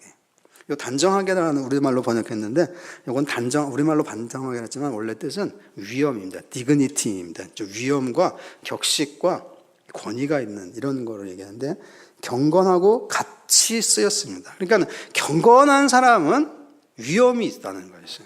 단정해요. 단정하면 사람들에게 호소력이 있습니다. 아무리 아름다운 옷이라도 여러분 막 너무 거추장스럽게 입으면 여러분 어떻습니까? 아우, 뭘 입고 온 거야? 이런 생각을 합니다, 우리가. 예를 들어서. 근데 단정하게 입으면은 그렇게 뭐 비싼 옷 아니더라도 사람이 품위가 있어 보일 수가 있는 것이죠. 이제 그런 단어입니다. 그래서 여러분이 정말 경건 생활을 하려고 하면은 성경에 나와 있는 이런 단어들의 유의를 하려고 하는데, 여러분이 단정하고 고요하게 살아야 됩니다. 너무 막 시끄럽게 하고 말도 함부로 하고 험악하게 하고 사람이 막 소란스럽고 막 하고 하면은 좀 곤란합니다. 곤란합니다. 최근에 저는 어떤 책을 봤는데 거기에서 정말 영적으로 살려면은 너무 큰 소리로 웃지 마십시오, 이런 얘기도 하더라고요. 너무 큰 소리로 웃지 말라는 거, 막 하고 말이야, 막 포복절도 하고 말이야, 막 너무너무 재밌어 죽겠다는 식으로 막 이렇게 그렇게 하면은 그 사람 거기는 쉽게 말하면 진정한 영성이 다 떨어져 나간다는 것이에요. 근데 조금 너무 좀 심하게 얘기하지 않았나 하는 생각이 들긴 하지만 이해는 돼요. 무슨 말인지 이해는 됩니다. 막 하는 사람들 있죠, 여러분. 그러면 조금 이게 경건 생활하는 데는 좀 어려움이 있다는 겁니다. 단정하고 고요하고 평온한 생활, 여기에 경건 생활에 연관성이 있다는 겁니다. 그게 자체가 경건 생활이라는 건 아니지만 경건 생활, 경건한 태도는 항상 이렇다라는 것이. 항상 이렇다. 말이 되죠, 여러분? 너무 가는 데마다 소란 피우고 가는 데마다 시끄럽게 하고 조직을 힘들게 하는 사람은 경건한 사람이 아닙니다. 그거 틀림없습니다. 그 사람은 조직을 힘드는 사람이지 경건한 사람은 아니에요. 경건한 생활을 하는 사람은, 경건한 생활을 하는 신자는 항상 도움을 주려고 하고 안정을 시키려고 하지, 흔들고 뒤흔들고 불만을 조장하고 시끄럽게 하고 그 사람이 가는 데는 다 깨져 이러면은 100% 경건하지 않은 사람입니다. 이렇게 생각하시면 됩니다. 그러니까 여러분들이 이제 이거는 뭐 예를 들어 구체적인 거라고 얘기하지만 이것만 해야지 이렇게 하면 안 되죠. 아까 얘기했죠. 제일 중요한 거 아까 뭐라고 했습니까? 원리입니다. 그걸 다시 한번 생각해 보세요. 하나님을 어떻게 하는 태도가 있어야 된다고요? 경외하는 마음이 있어야 돼요. 그리고 하나님을 경외하려면 하나님이 어떤 분인 줄 알아야 되니까 성경을 진지하게 봐야 되고 하나님의 속성과 성품에 대한 책들을 보면서 아, 하나님은 이런 분이구나. 나한테도 이런 식으로 하셨지 하면서 은혜면 은혜가 얼마나 무한하신지를 한 번은 조금이라도 알려고 노력을 해야 돼요. 그러면 그 사람은 조용해지고 고요해지고 단정해집니다. 자, 여러분, 예수님은 경건하셨죠? 경건하신 분이죠. 그러면 신약 성경을 읽어보면 예수님이 굉장히 고요하고 조용하세요. 그렇게 큰 소리를 별로 안 내세요, 보면. 막 베드로가 뭐 말 안 듣고 제자들이 말을 안 들어도 내가 내 말이야 실망했어 말이야 니네가 그럴 수가 있어 하면서 뭐 고개를 팩 돌리셨다든지 예수님이 그들을 발로 차시니라 이러든지 이런 거 있습니까, 여러분? 없습니다. 예수님은 정말 조용하고 고요하세요. 근데 이제 바리새인들이 되도 않는 말을 막 할 때, 잘난 체 할 때 한마디로 딱 세게 하시는 게 특징이 있지. 신약 성경에 나타나는 예수님의 복음서의 모습을 보면 예수님은 조용하고 고요하고 특별히 조용한 데를 좋아하세요. 찾아가세요. 그렇지 않습니까? 그 복음서에 보면 사람들이 막 구름대처럼 몰려와서 제자들이 와갖고 예수님, 지금 사람들이 지금 다 몰려 있습니다. 그러니까 예수님이 뭐라고 합니까? 한적한 데로 가자. 왜? 예수님의 경건은 고요하고 조용한 것과 연관이 있다는 것을 아셔요. 그래서 예수님은 항상 이 군중들을 먹이시거나 군중들에게 큰 사역을 하신 다음에 이 사람들이 막 시끌시끌 하잖아요. 그럼 항상 조용히 물러나셔서 어디론가 가서 기도하셨다. 이런 말이 나오는 이유가 거기에 있습니다. 그렇게 시끌시끌하고 막 예수님 일로 오세요 하고 말이야. 여러분 예를 들어서 예를 들어서 전철에서 목사님 여기 자리 있어요. 여기 와서 앉으세요. 이렇게 만약에 예수님한테 그렇게 했다고 칩시다. 그 예수님이 그래 거기 내 자리에 맡아놔라. 이러고 거기 가서 앉겠습니까 여러분? 아니죠. 고요하고 단정하고 조용하습니다. 그걸 꼭 이거는 기질이나 이런 걸 지금 제가 말씀드린 게 아닙니다. 이런 유리한 사람이 있긴 있겠지만 경외함에서 나오지 않으면 그건 기질이고 그 기질은 언젠간 깨져요. 그리고 기질로서는 할 수 없는 인생의 문제가 발생을 합니다. 이건 내 기질로도 안 돼 하는 그런. 이 신앙의 문제입니다. 이거는 신앙의 문제. 자, 네 번째 마지막으로 여러분. 제가 특별히 여러분께 당부하고 싶은 건데 중직자의 이제 교회 생활, 경건 생활에서 교회 생활이 나오겠죠. 경건하지 않은데 교회 생활만 잘하면 아까 뭐라고 했죠? 경건의 모양은 있는 거예요.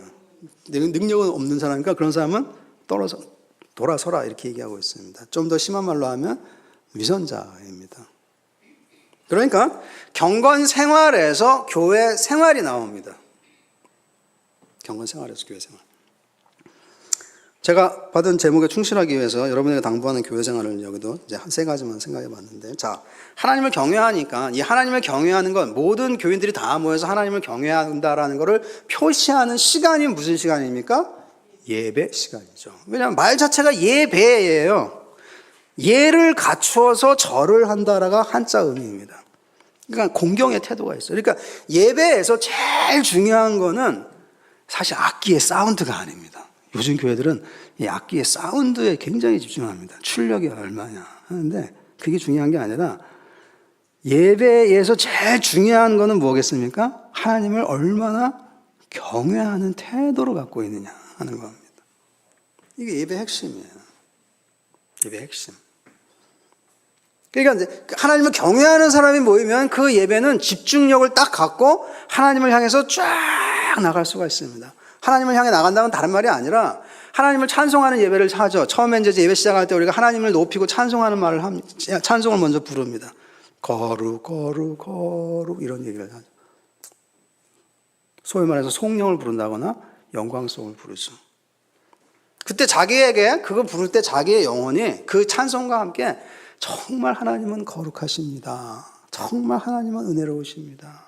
정말 하나님은 빛이십니다. 이런 마음이 나오면서 이 빛을 오늘 나에게 주십시오. 나는 이 빛을 받고 싶습니다 하는 마음으로 하면 그 찬송이 경건한 찬송이 되고 분위기가 교회 분위기가 그렇게 쫙 이제 하나씩 잡혀가기 시작하는 것이죠. 예배 중요합니다. 경건 생활은 가장 먼저 어디서 드러나냐 하면 예배에서 드러납니다. 그 교회 예배에서. 그래서 참석할 때 여러분이 경건한 마음을 갖고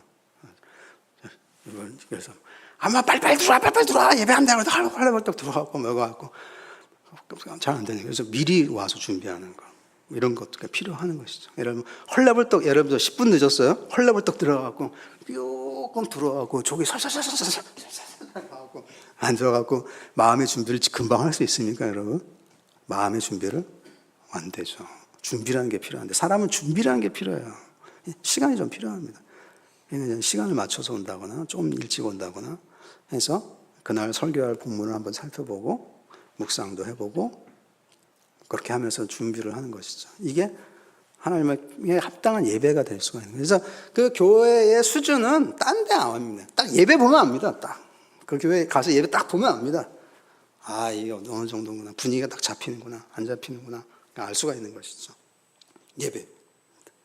그리고 특별히 교역자라면 여러분 예배를 인도하잖아요. 그리고 예배 순서를 맡고 내야 하잖아요.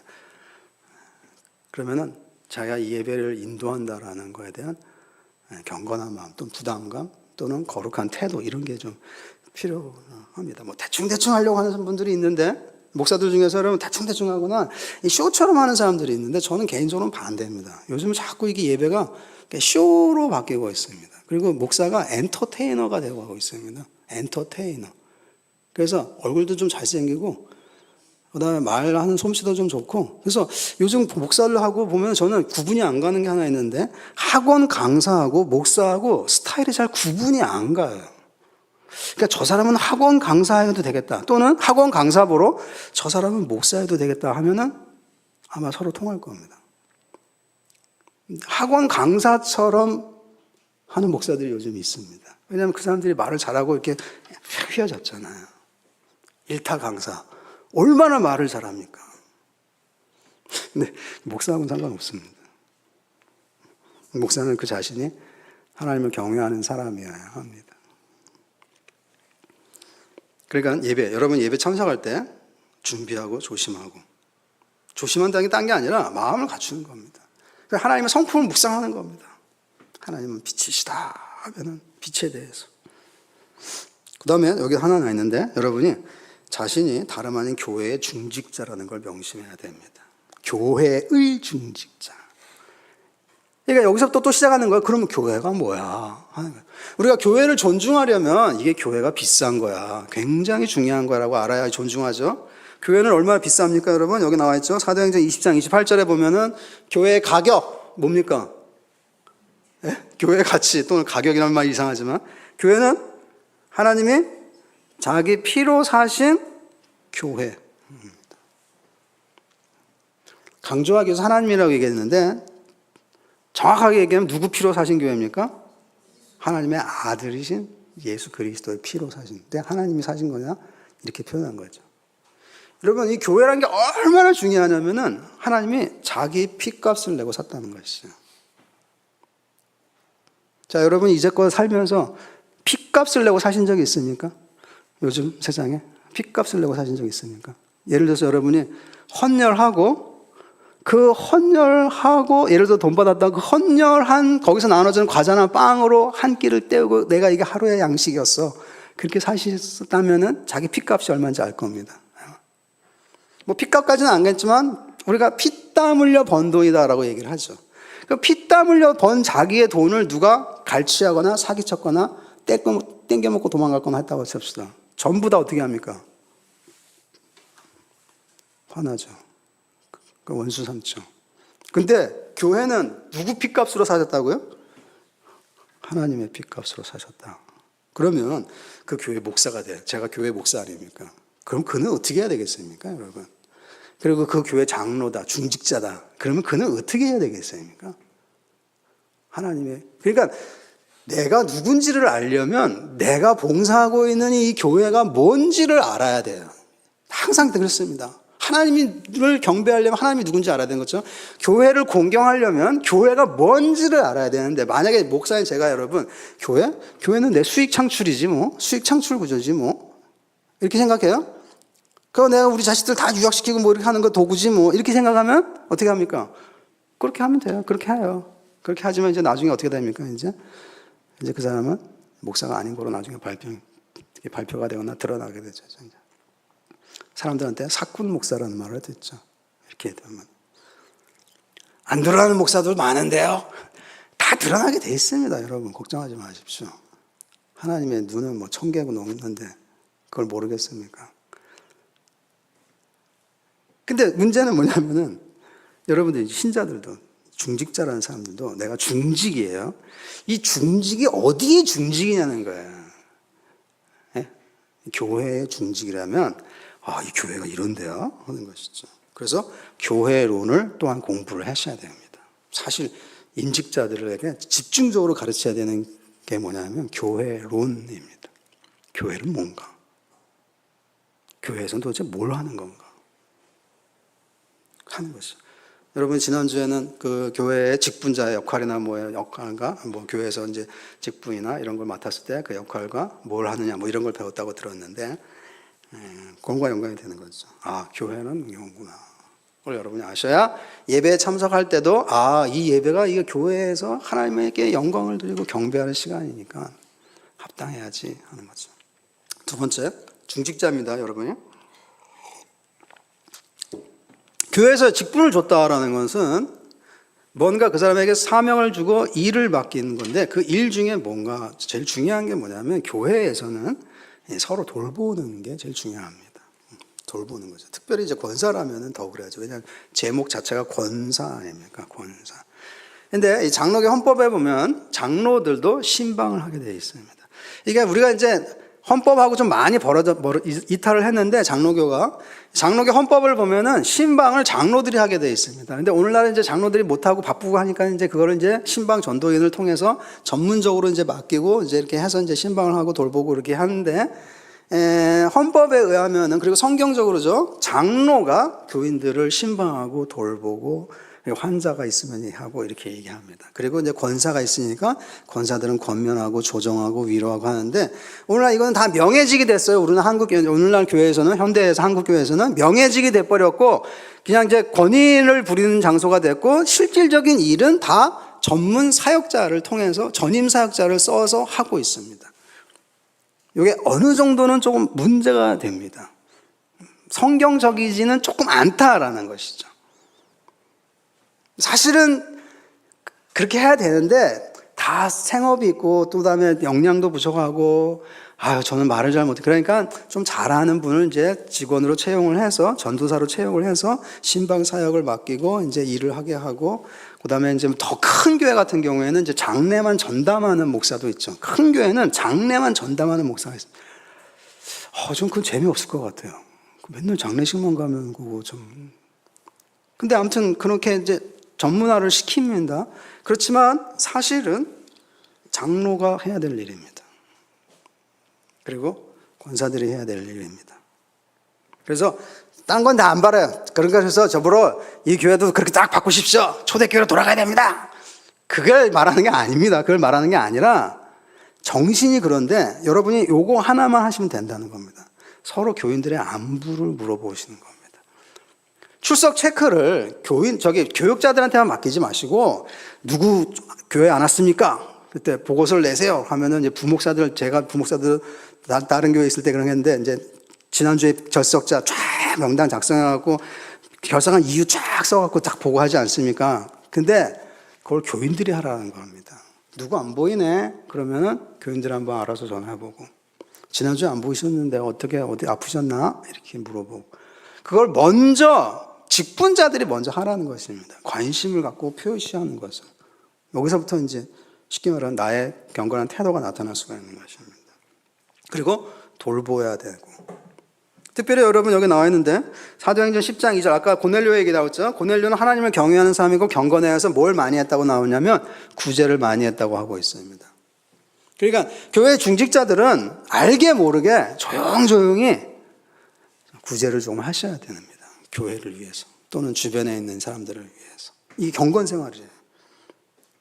그래서 여기 나와 있지 않습니까? 제가 야고보서 1장 27절을 인용했지 않습니까? 여기에 우리 한글 성경에는 경건이라고 나왔는데 헬라어로는 이 경건이 아니라 종교라고 번역하는 게 나왔는데 의미는 같아요. 그래서 여기다 이제 제가 써놨는데 야고보서 1장 27절 제가 읽어드리겠습니다. 하나님 아버지 앞에서 정결하고 더러움이 없는 경건은 근데 직역하면은 종교는 곧 고아와 과부를 그 환난 중에 돌아보고 자기를 지켜 세속에 물들지 아니하는 이것이니라. 야고보서에 그렇게 나와 있습니다.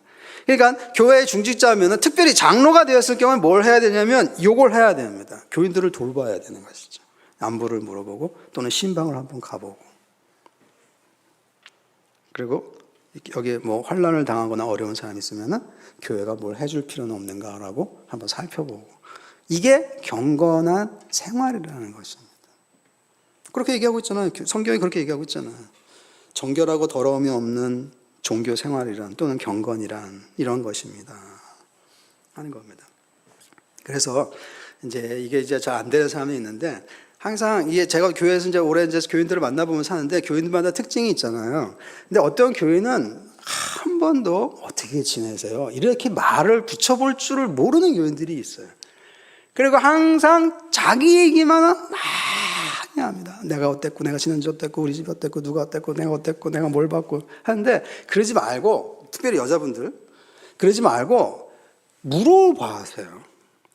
지난주에 무슨 일이 있었나? 이렇게 물어보고, 응? 그 집 애 어떻게 학교 갔다면서 잘 다니고 있어? 이렇게 물어보고, 지난번에 교회 기도 제목 이런 걸 냈던데 이 기도가 이루어졌나? 이렇게 물어보고 해야지. 기도 제목은 내는데 물어보는 사람은 아무도 없어요. 그러면 이게 뭐 기도가 무슨 뭐 기도 제목이 무슨 의미가 있습니까? 그래서 이 사람이 지금 이런 거에 대해 고민하고 있구나. 그러면 나중에 한번 물어봐 줘야 되는 것이죠. 그 고민하는 건 어떻게 됐어? 이렇게 해줘야 되는 것이죠. 이게 서로 돌보는 거죠. 근데 그런 돌봐주는 것을 먼저 상대방에게 물어보시는 연습을 해야 돼요. 그러지 않고 나는 뭐가 힘들고 나는 뭐고 나는 또 힘들고 이런 게 힘들고 저런 게 힘들고 나는 맨날 힘들고 내 인생은 왜 그런지 모르겠어 라고 하면 힘들죠. 이제 힘들어지는 겁니다. 이제. 그러니까 먼저 이렇게 관심을 여러분 나에게만 쏟지 말고 내 어려운 거 나 힘들어요 이거에만 쏟지 말고, 중직자라면, 중직자 아니면 상관할 필요 없어요. 뭐 어리니까 그래도 되는데, 중직자라면 나 힘든 것도 힘든 건 있지만 다른 사람들도 한번 어떤지 봐야겠어 라고 하면서 요즘은 어떠십니까? 이렇게 물어보는 거 해야 되는 거죠. 프랙티스, 아까 연습하라고 했지 않습니까?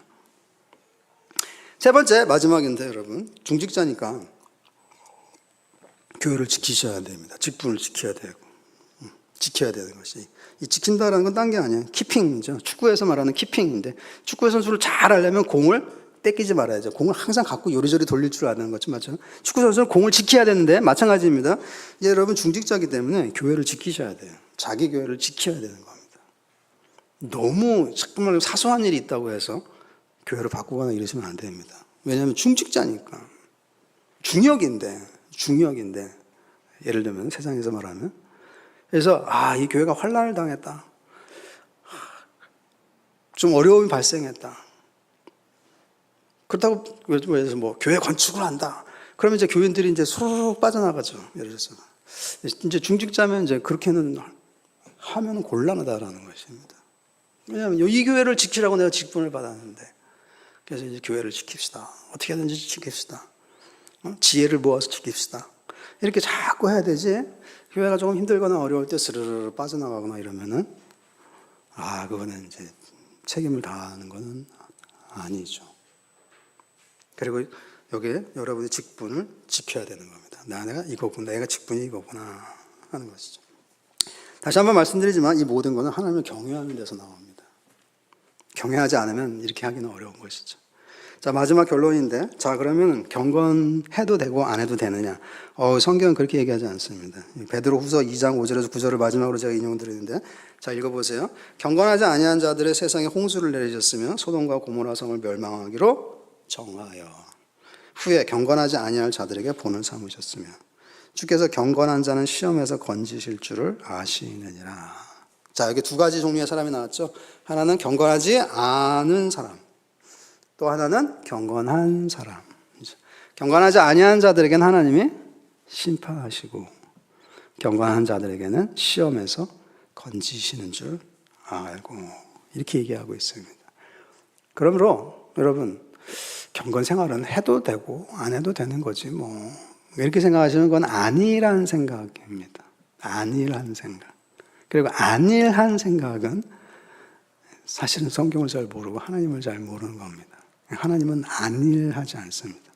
그리고 그냥 대충 하면 되지 뭐, 이렇게 해서 섬길 수 있는 분이 아닙니다. 그리고 특별히 저 같은 목사는 이 교육 활동, 이 목회 활동이라는 게 담임 목사건 부교역자건 파트타임이건 뭐 하는 자식간에 그냥 뭐 이렇게 하면 되던데 뭐 교회 생활 뭐 어려울 거 있어, 그렇게 해서는 안 됩니다. 그렇게 해서는 그건 안일한 태도고 그 경건하지 않은 것입니다. 여기 나와 있어요. 경건하지 아니하면 심판을 받고, 이렇게 되어 있습니다. 그 다음에 주께서 경건한 자는 시험에서 건지실 줄을 아시고. 기도하겠습니다. 네, 말씀 잠깐 보도록 하겠습니다. 역대하 6장 26절하고 27절 두 구절만 이렇게 보도록 하겠습니다. 우리 한 목소리를 한번 같이 읽도록 하겠습니다. 시작. 만일 그들이 주께 범죄함으로 말미암아 하늘이 닫히고 비가 내리지 않는 주의 벌을 받을 때에 이곳을 향하여 빌며 주의 이름을 인정하고 그들의 죄에서 떠나거든 주께서는 하늘에서 들으사 주의 종들과 주의 백성 이스라엘의 죄를 사하시고 그 마땅히 행할 선한 길을 가르쳐 주시오며 주의 백성에게 기업으로 주신 주의 땅에 비를 내리시옵소서. 아멘. 성전을 솔로몬이 다 짓고 나서 했던 것 중에 두 가지 중요한 일이 있습니다. 하나는 언약궤를 성전으로 옮겨오는 것입니다. 그 언약궤 안에는 두 돌판만 있었다, 하나님의 말씀만 있었다, 이렇게 기록하고, 또 성전을 짓고 나서 솔로몬이 하나님 앞에서 기도하고 있는 장면입니다. 하나님, 우리가 여기서 이 성전을 향해서 기도하면 하나님께서 우리의 기도를 들어 주시기를 원합니다 하는 그런 간절한 마음을 가지고 성전 안에서 기도하고 있는 모습입니다. 그러니까 성전을 생각할 때 우리가 중요하게 생각해야 될 것 중에 하나는 바로 언약궤, 말씀, 그리고 또 하나 기도라는 생각들을 해보게 됩니다. 말씀에 대해서도 드리고 싶은 말씀이 많이 있습니다만 오늘 본문은 특별히 이제 기도에 대한 이야기를 하고 있는데, 이 기도에 대한 표현 중에 좀 흥미로운 것은 성전을 다 짓고 나서 하나님 성전 안에 와서 이 성전에서 기도하면 하나님 기도를 응답해 주세요, 이렇게 기도할 것 같은데, 본문에 보면 대부분의 기도는 성전을 향해서 기도하면 이렇게 되어 있습니다. 성전을 향해서 기도하면 왜 이렇게 기도할까? 아니, 성전 안에 와서 기도해야지 될 것 같은데 왜 성전을 향해서 기도할 때 이렇게 이야기할까?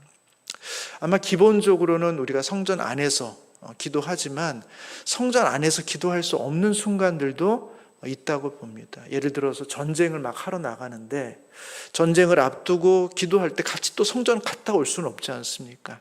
그럼 전쟁을 앞두고 성전을 향해서 기도하고 전쟁에 임할 수 있는 거죠. 또 어떤 때가 있겠습니까? 만약에 성전이 없어진다면, 성전이 파괴된다면 성전 안에서 기도하라고 하는 그 얘기를 할 때 그것을 이루어낼 수가 없는 거죠. 실제적으로 이 역대기의 기록은 이미 성전이 한번 다 무너지고 없어진 것을 경험한 사람들입니다. 그래서 이들이 바벨론의 포로로 잡혀갔을 때 다니엘은 어떻게 합니까? 성전을 향해서 기도합니다.